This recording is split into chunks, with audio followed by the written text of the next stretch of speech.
Welcome to another PC Sports Cards PSA Submission Reveal. This is Josh with PC Sports Cards. We have an old submission back. This is bulk 2021.117. It was sent all the way back late February last year. PSA marked as received on 4/28 and it was complete on 5/6. We just got it back yesterday and I decided I would use this one to show some mistakes that people made in the past. This video is going to be different than a lot of them. We don't have detailed information about individual cards. We're going to talk about trends. We're going to talk about investing versus speculating versus collecting. We're going to talk about really one of the biggest keys is learning from past mistakes. If you want to see this video, other videos like it, we're going to do 2 or 3 of these a week. Some other good content coming out from here. And all you got to do is hit that subscribe button, click the little bell, and you'll get alerts every time we go live. So for this video, I want you to remember this card, by the way. This is a really good example of an investable card. But what I want you to do is I want you to know we're going to just go through these, and I want you to listen up to what we're talking about and look at the cards. We're not going to talk about a lot of cards in detail. We're just going to show a lot of the cards. We have about 300 cards here, so try to get through them pretty quickly. Trout Refractor is a really cool card. So first thing I said is don't let history repeat itself. It's a very old adage in general, right? But what do I mean by that? We need to be, if you're doing this as an investment, I'll preface it with that. If you're doing this in an investment or a speculative way, we need to learn from the past. And what can we take away from the past? And by the way, guys, please comment below. Let me know if you agree with what I'm saying, disagree, how you feel about it. We can have a nice conversation about it. Always happy to interact. If you want to see more of our content, follow our Instagram. We don't do a lot on Twitter. So what we're saying is don't be grading cards like this, right? Why? Because first of all, they're not rookie. Well, some of these are rookie cards, but even winning the Rookie of the Year, Kyle Lewis is not worth anything, right? Trent Grisham, not worth anything, right? And the big problem everybody made in 2021 is they thought that every single card that they graded was going to be worth more money. Why? Because other cards were worth more money. It's a very speculative outlook, and it doesn't really make a lot of sense. You were not the only one, and we were not the only one, because we got caught doing this with some cards also. We're not void of this. You need to learn from the past and not send in the same cards everybody else is going to send in. Why? Because as they come back, you see cards like Zion and Ja, and all these cards have absolutely crazy pop reports, and what happens when there's a big pop report? Value goes down. One of the big examples that I use, and I'll always talk from my history and my past and my knowledge, right? One of the things I'll say is become an expert in what you want to learn. Become an expert in what you want to invest in, right? Learn it, know it inside and out, know the changes, know the market conditions. Become an expert. You can't just go in and throw anything at it and know that you're going to do well, right? You need to learn something. Become an expert in one thing. I'm an expert in 90s basketball and certain patch autographs, right? Tim Duncan, when I first started collecting them, there were 1,000 PSA 10 Topps Chromes. Now it's over 2,500. Speculative bump because he's one of the best players ever. And then a complete drop down to he's 2 or 3 times what he was when I was buying him originally. So we need to learn what cards we should be submitting if we're looking at this from an investment or speculation standpoint. As a collector, it's a total different ballgame. So let's get into that. There's 3 types of people in this hobby. A lot of people actually touch all 3 of these. A collector. I just want my cards. I collect a certain thing. I'm going to buy that thing no matter what. I'm going to grade that thing no matter what. It's what I want to look at. And not for nothing, guys, most of us are collectors at heart, and we collect at least something. And when it comes to grading that kind of stuff, my recommendation is wait till the price point is right. Right? If it's going into your collection, do you care if it takes a month, 3 months, 6 months, a year? Or do you just want it to be in the slab that you want? Hell, it doesn't need to be a PSA slab. If you like another slab more, then go for that other slab, right? You don't need to only have cards in a specific slab. Collect what you like, and then it really, really, really won't matter how long it takes. But I would also say, if you're a collector, do you need to be spending $50, $100, $150 to get it slabbed? Or do you want to spend $20, $25? I would wait for the value submissions to come back for a lot of those cards. Of course, if they're higher end, you're going to want to send them in faster, right? Do you agree with that as a collector? Do you disagree with that as a collector? Do you want your cards back as soon as possible? Again, let us know in the comments. Speculator. I'm gonna skip to speculator, even though it's the third one listed. A speculator is somebody that is following the market trends and thinking something is going to go up just because it has been or will be, or has been in the past, or will continue to. The last 3 years were not investable years in sports cards. They were speculative years.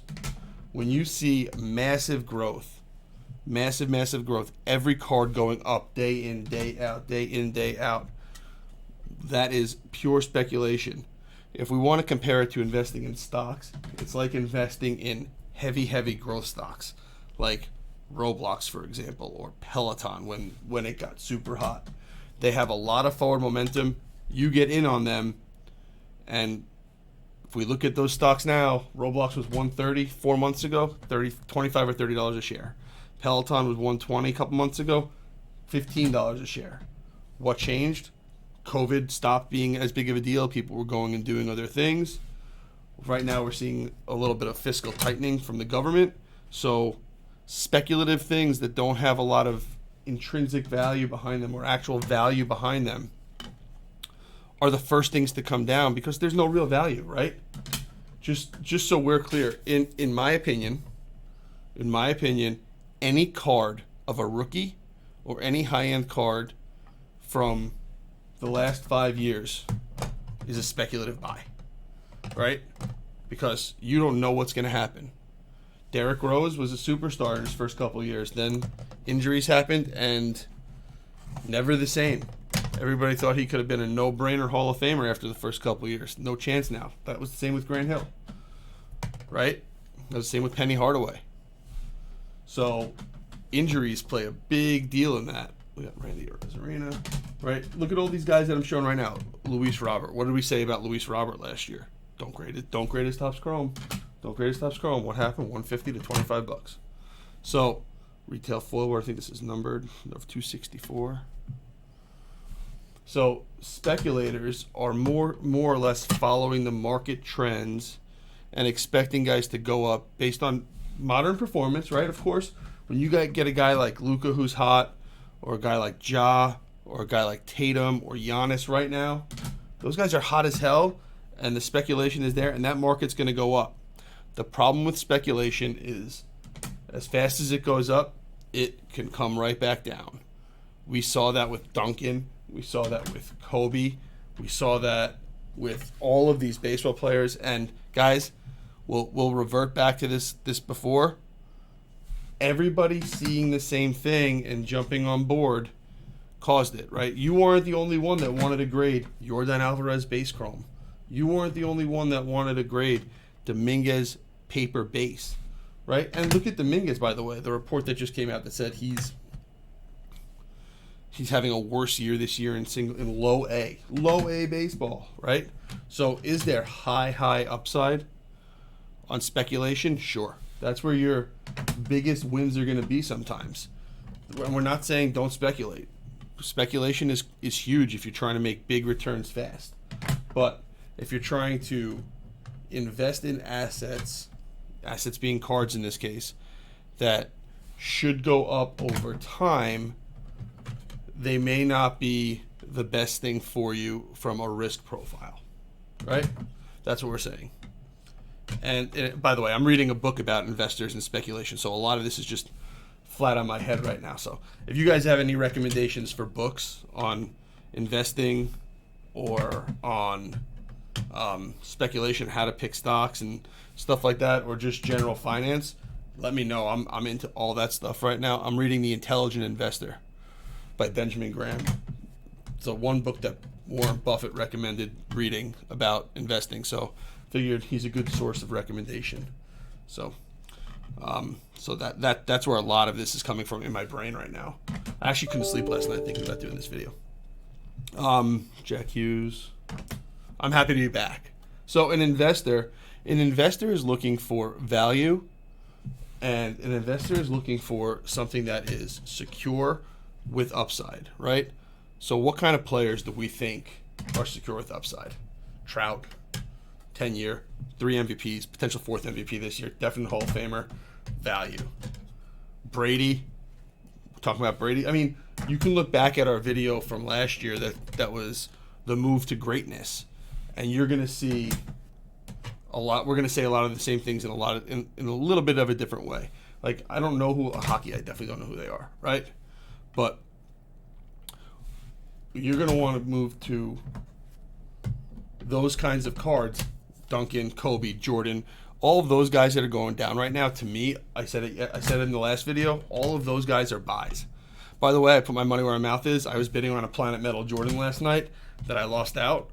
Planet Jordan PSA 10, Planet Metal Jordan PSA 10, I lost out. It went a little bit above the number that I wanted to pay. I was probably the second or third highest bidder.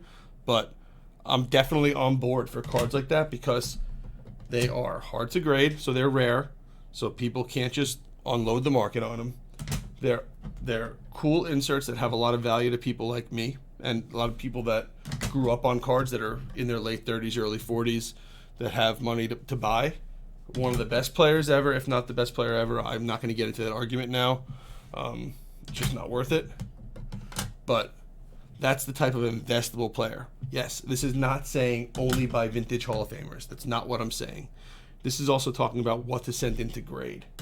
You want to make sure, and we're going to go over this in detail, you want to make sure you're following three key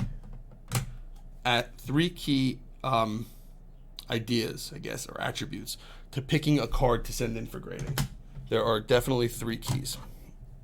So let's just dive in a little bit. The collector, we talked about this a little bit already. The collector is buying certain cards, buying certain players, and they don't really care about the added value of selling a card. Most of us are a collector to some degree, right? You wouldn't be doing this if you were not a collector and didn't enjoy cards. There's no way. So most of us are a collector to some degree. So first and foremost, buy what you like. I would get the cheapest price point you can for grading. Right now it's $50 for PSA. There's other companies that are a little bit less expensive. Personally, I like the look of PSA slabs, not only because I send in a lot of cards to PSA, but because I just like them. Alan Lazard, right? This is an example of a speculative card to send in. Why are you sending it in? Because you think you're going to make money on every single card, right? So a collector is going to just want to get their cards. I would say wait for that price point to drop, and then send in what you want to send in, right? There's no real formula there, right? Again, a speculator. A speculator is the person that sent in Sam Darnold, Panini, Donruss. A speculator is the person that sent in Gavin Lux, right? A lot of speculators. Gavin Lux, one of the most graded cards out there in the last couple months. Speculator sent in Zach Gallen, right? Why are you sending in a Zach Gallen card? So, and speculation doesn't only have to do with high value. I guess that's also what I'm saying. So, when you're picking these cards to send in, you have to sort of think about who else could be sending them in. Am I the only one doing it? What's the potential upside there? What's the potential downside? Is the downside worth it? We know the market is not just going straight up, and away anymore, right? That's just very obvious. That's just, the market's changed. The market has become a little bit more flat.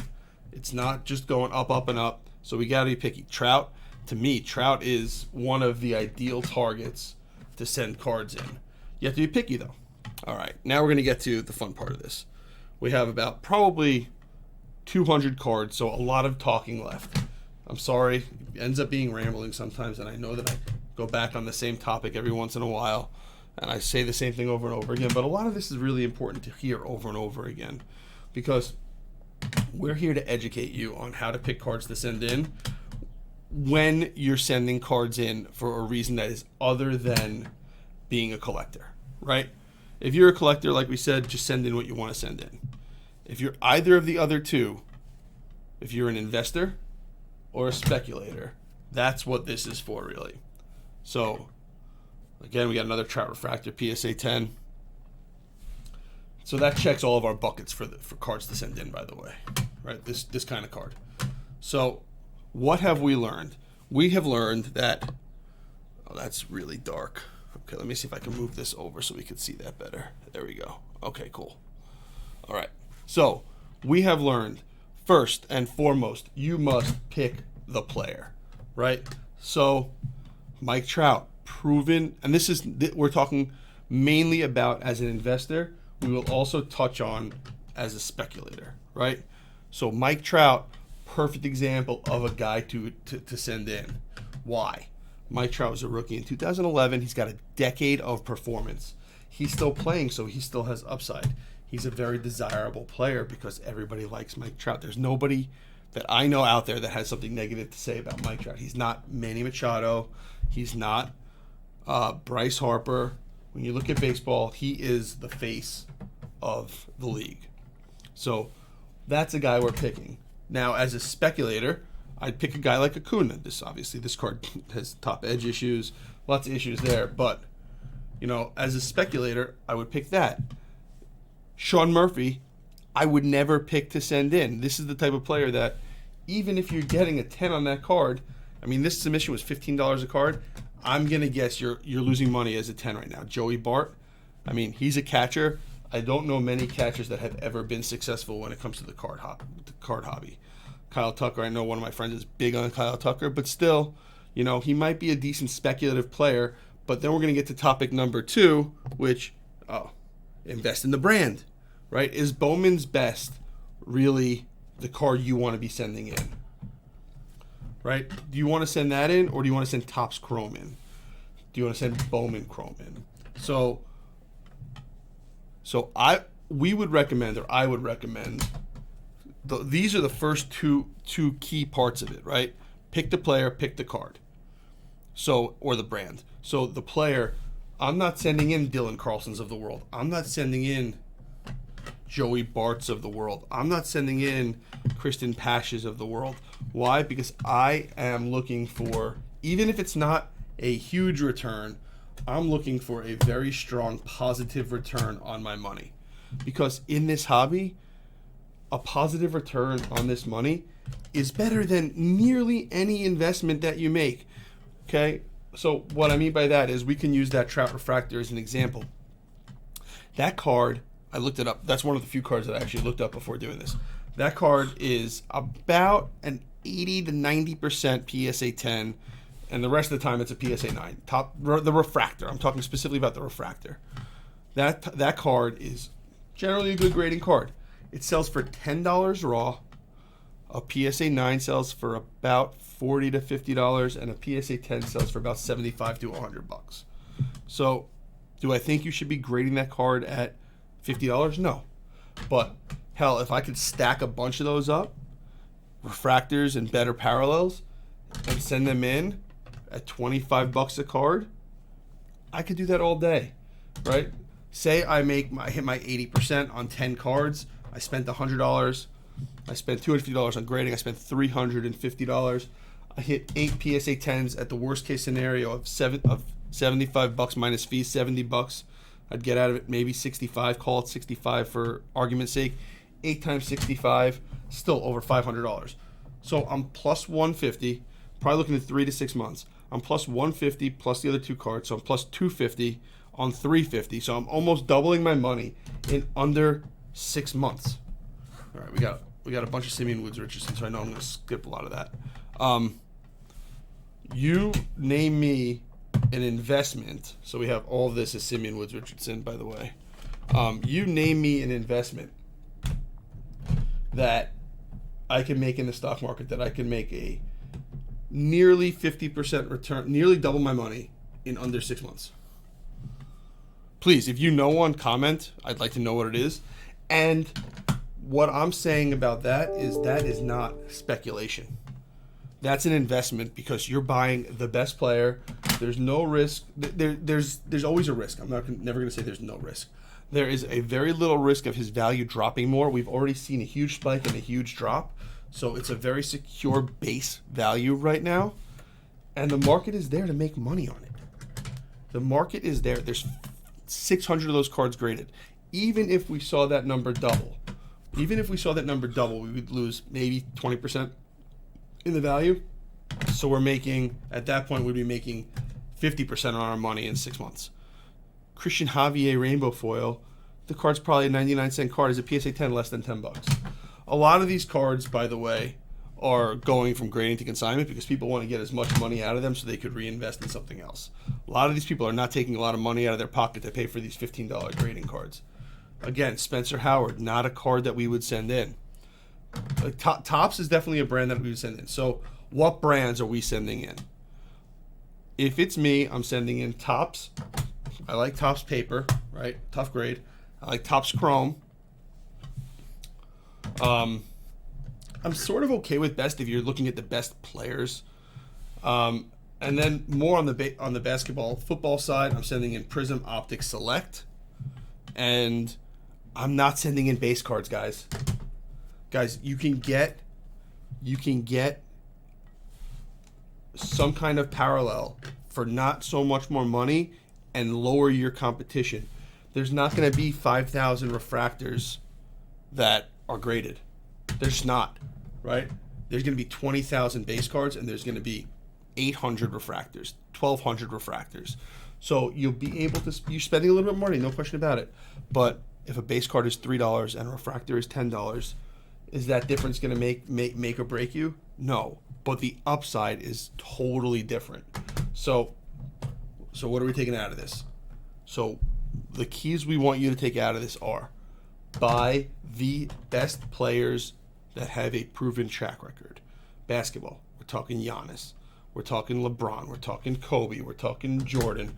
We're even talking Durant and all those other guys that are surefire, have at least 5 to 10 years of experience in the NBA and are definite Hall of Famers. Hell, I'm a big Sun Devil. I'm putting Harden in the mix. I don't care, right? Some guys like Mahomes even. Mahomes is a relatively safe bet at this point, but he hasn't been in the league that long. He could still get hurt, right? I have a lot of Mahomes. I like Mahomes. This is a nice card. There's value here, right? I would stick to, if you're going to go into the speculative market, like we said, speculation is probably anything in the last 5 years is speculative, especially as you get to the higher end guys. Joe Burrow, extremely speculative. Herbert, extremely speculative. Tua, who I said is a buy in my mind, extremely speculative. But I'm comparing that to the market conditions and not a long-term investment. That is a market condition play. That is not a long-term investment play. Trout, Giannis, even Tatum now, even Booker now. They've made long strides in their career. I'm gonna like Chris Paul. We know, Wade. When it comes to baseball, it's tough because baseball is a lot more of a speculative sport, even though people don't realize it, because all you're doing is dealing with prospects. So there's a lot of speculation there, but you could argue the fact that the superstars are huge deals, right?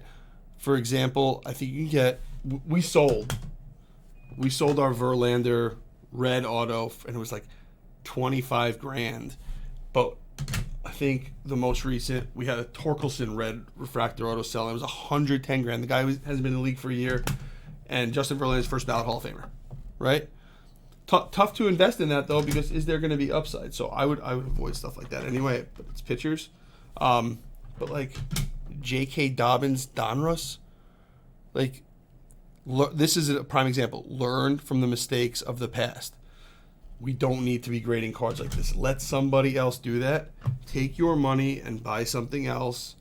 Buy the best players out there. Instead of getting 10 Devin Duvernay green mosaics for $20, get 3 Trout refractors for $20. Always buy the best players. Buy the premium assets. The premium assets are the best players. And stay away from base. Get some kind of rarity. Even if it's a non-numbered rarity, get some kind of rarity. Then we have to talk about evaluating a card. And I guess this is also this is not just looking the card over for the condition of the card. This is evaluating the card, right? So do we want a base mosaic? This is what we were just talking about. Or do we want a mosaic? Or do we want a silver? First of all, mosaic, not the kind of brand I would stick with. I've said that before. I think mosaic and mosaic would come in just after the other three major types of cards with shine on them: Prism, Optic, and Select. So I would definitely consider it as a lower cost of entry because you could probably get a better parallel for your money, right? More Bernie Sanders cards.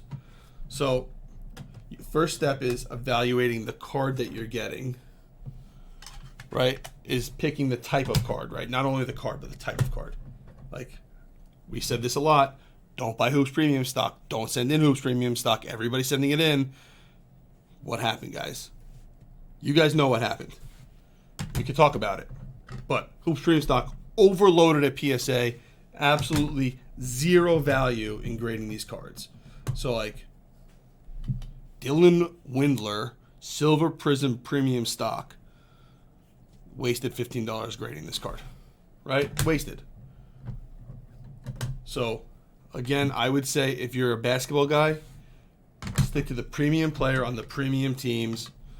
Stick to the superstars, the Hall of Famers. If you want to get a little speculative, get the key rookie cards of players, right? Taylor Horton-Tucker is one of my favorite examples of who not to buy. I tell this story a lot.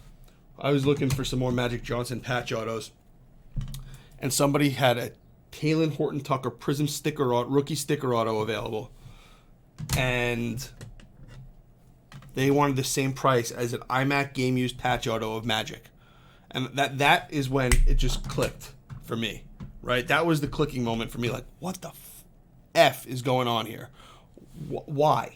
Why would I get Taylor Horton-Tucker sticker auto for the same price as one of, if not the best player in the history of basketball? So, I think those Taylor Horton sticker autos are under $100 now. And my investment in Magic Johnson for he's a collection and an investment, those are up to $750 to $1,000 each minimum. So that was the clicking moment for me, right? When you could buy a better card, even though it's not a rookie, when you could buy a better card of an all-time great for the same price as some speculative player that will never be the best player on the team. Never. Taylor Horton-Tucker never was going to be the best player on the team, right? It's a no-brainer. So you have to look at that as a big part of it. Especially with basketball, can they be the best? This is talking speculation now. Can they be the best player on the team? Are they the guy? You only want to buy the guy. You don't want to buy Tyler Herro, sixth man of the year. You don't want to buy Cam Reddish on the Hawks with Trae Young, right? That's funny, Herro. You don't want to buy Duncan Robinson, right? I mean, I don't even know if Seku's on a team anymore. You want to buy Curry. This is a good card, but again, I would get a parallel. This is an insert, but Curry, I'm a buyer on Curry. I would buy and grade Curry, buy and grade LeBron. So now this is a good example. This is a cool card, right? Checkers are cool, but it's Jeff Okuda. Who's going to pay extra for Jeff Okuda to be graded? Is there a Jeff Okuda super collector I don't know about, right? We're talking defensive backs now, right? These are cool cards. There's no question about it. Purple Pulsar auto. Sticker auto of a wide receiver that I don't even know is in the league. Like, this is a completely speculative submission because you don't know he's going to even be in the league, right? This is like the Taylor Horton-Tucker of football. So I don't know if these cards will even get their grading value back at this point, which sucks, right? It absolutely sucks, and I feel bad for my customer. They may be going to grading consignment. Check out our eBay, PC_sports cards, for all the cards that we have going up from grading to consignment. And our Instagram, we're going to start doing previews. So first step is picking the players in the card. Those are the first two steps. And then you're evaluating the card. Evaluating the card is evaluating the parallel and evaluating the condition. So how do you evaluate the condition of the card? First, look if it's centered. Second, immediately flip it over and look at the back, right? Tilt it into the light, see if there's any marks on the back. I'm doing this quickly, so I'm not really looking for it or anything right now. And once you do that, you know if you're gonna have a 9 or better, right? Look for creases. We actually are working on a short form video for our Instagram for tomorrow, maybe Monday. That's gonna show a perfect example using a vintage card of what to look for and what could be missed. I will tell you that the most commonly missed problems occur on the back of cards. Dort, go Devils, but again, speculative guy. So personally right now, I am buying some speculative players. I'm big on Trae Young right now. I'm big on John Morant right now. Yet they're superstars. They're still speculative players. More Dort.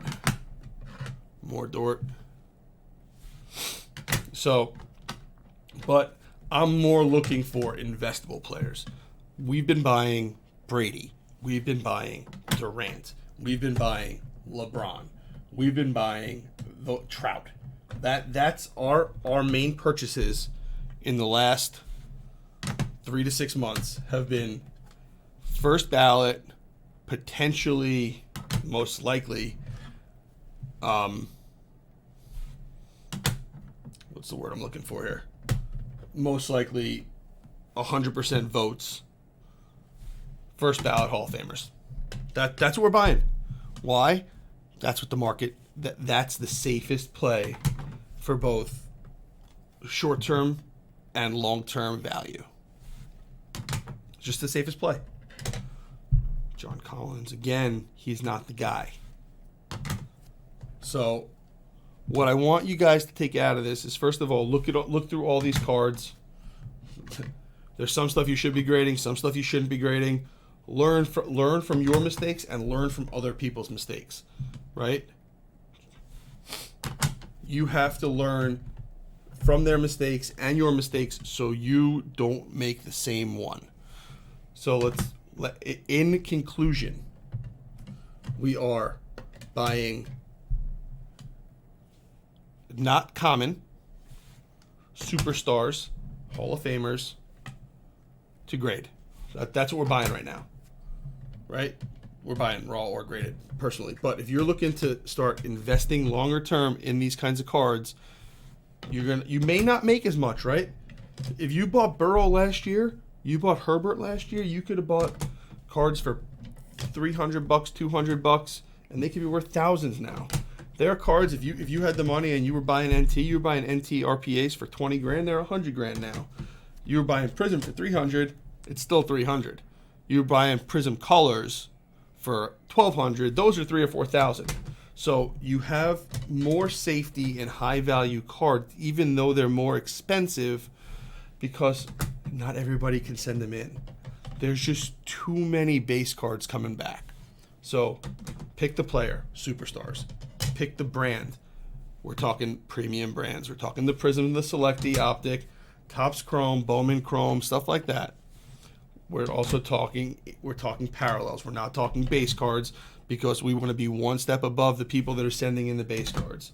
We're not talking inserts. We're talking parallels, right? Desirable parallels. This is a cool one. Seth Curry. Like, come on. So, and that's what we're talking about for an investment standpoint. So, I hope that you guys learned something from this video. Again, like I said the other day, we're going to try to do 2 or 3 of these a day. We're going to try to put out some other content. I know we're going to be working on a video about some of the high-end consignment that we have going up this week. So that's going to be cool. So you can see some cards we're selling. We're going to do videos on what's going out to PSA also when we have a bunch of orders that are going out. We did that at the end of a different video. We're going to mix it up. It's not only going to be reveals.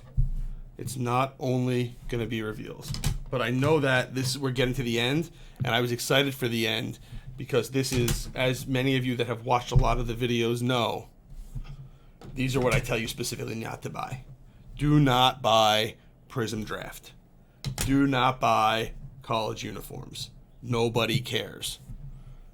these cards, and I've said it before, I'll say it again, these cards are a complete waste of money to be grading.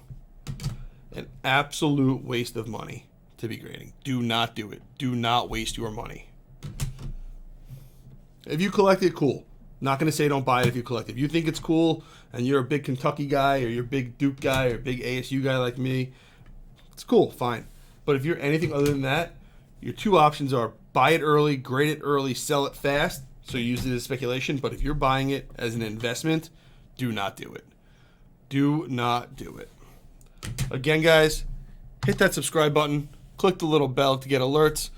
Thank you so much for joining us. Look forward to doing these. Look forward to all your comments in the conversation. Guys, have a good one.